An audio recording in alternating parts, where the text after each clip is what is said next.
पूर्व रंग समाप्त हो गया है। चलो अब जो कुछ सीखा है उसका अभ्यास करें। यह एक नवीन प्रयोग है, इसमें किसी भी प्रकार की त्रुटि नहीं होनी चाहिए। ऋषि मुनि ने देखा सपना, वेद पुराण अपनाया जग ने, जिससे निकला नाट्य शास्त्र अपना। भरत मुनि ने सूत्र बनाया, आंगिकम वाचिकम आहार्यम सात्विकम। यही तो है अपना वसुधैव कुटुंबकम।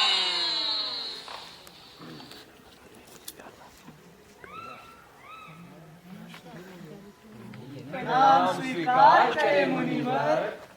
सदा स्नेही रहे। ऋषिगण बोलिए, किस प्रयोजन से आना हुआ?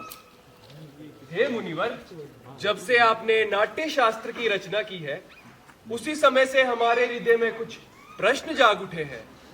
हम सभी उन्हीं प्रश्नों के उत्तर के लिए आपके पास आए हैं मुनिवर। पूछे, निसंकोच पूछे। गुरुदेव, नाट्य शास्त्र की उत्पत्ति कैसे? क्या उद्देश्य है? बहुत ही अच्छा प्रश्न। ये प्रश्न केवल नाटक के लिए नहीं, पूरे जीवन के सार का एक माध्यम है। जब त्रेता युग में मनुष्य काम तथा लोभ से वशीभूत होकर अधर्म और संघर्ष की ओर बढ़ने लगे, तब इंद्रदेव ने ब्रह्मा जी की प्रार्थना की। ब्रह्मा जी से प्रार्थना की, बोला, हे ब्रह्मा जी, एक ऐसा माध्यम बताए जिसमें सुनना भी हो और देखना भी हो, दोनों साथ हो। फिर इस उद्देश्य की पूर्ति के लिए ब्रह्मा जी ने नाट्य वेद की रचना की। लेकिन गुरुदेव, वेद तो ज्ञान का भंडार है, जगत का रहस्य छिपा है उसमें। वेद तो स्वयं ही इस उद्देश्य की पूर्ति के लिए पर्याप्त थे। फिर ये नया वेद क्यों गुरुदेव, क्यों? क्यों गुरुदेव, क्यों? सभी लोगों के लिए सुलभ बनाने के लिए किया गया। नाट्य सभी को शिक्षा के मार्ग में तथा धर्म के मार्ग पे लाने के लिए प्रेरित करे। इसीलिए ब्रह्मा जी ने स्वयं इन चारों वेदों को इकट्ठा करके एक नया वेद बनाया, जिसे कहा नाट्य वेद। चारों वेदों के तत्व वो क्या है गुरुदेव? हमारा मार्गदर्शन। ये जो आप नाटक में पाठ सुन रहे हैं, ब्रह्मा जी ने ऋग्वेद से लिया है और इस नाटक का आधार सामवेद और यजुर्वेद से इसका अभिनय लिया गया है और अथर्ववेद से रस लिया गया है, जिससे ब्रह्मा जी ने चारों वेदों को मिलाकर एक नाट्य शास्त्र की उत्पत्ति की है।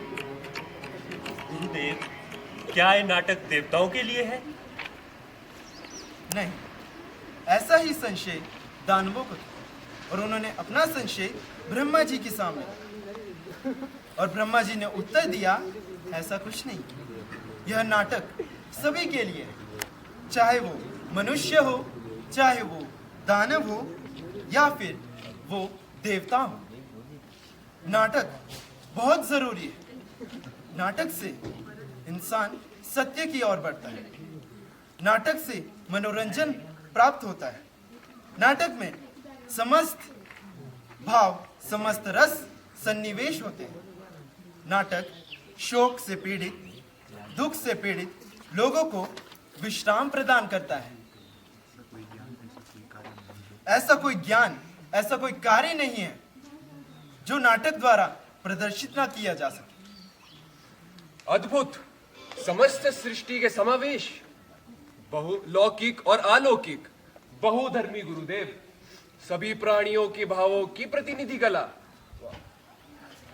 हाँ ऋषि, नाट्य कला की उद्गम है और नाट्य कला की संगम भी है। मुनिवर, नाट्य कला तो एक अद्भुत कला है। यह उतना ही जरूरी है जितना जीवित रहने के लिए सांस लेना जरूरी है।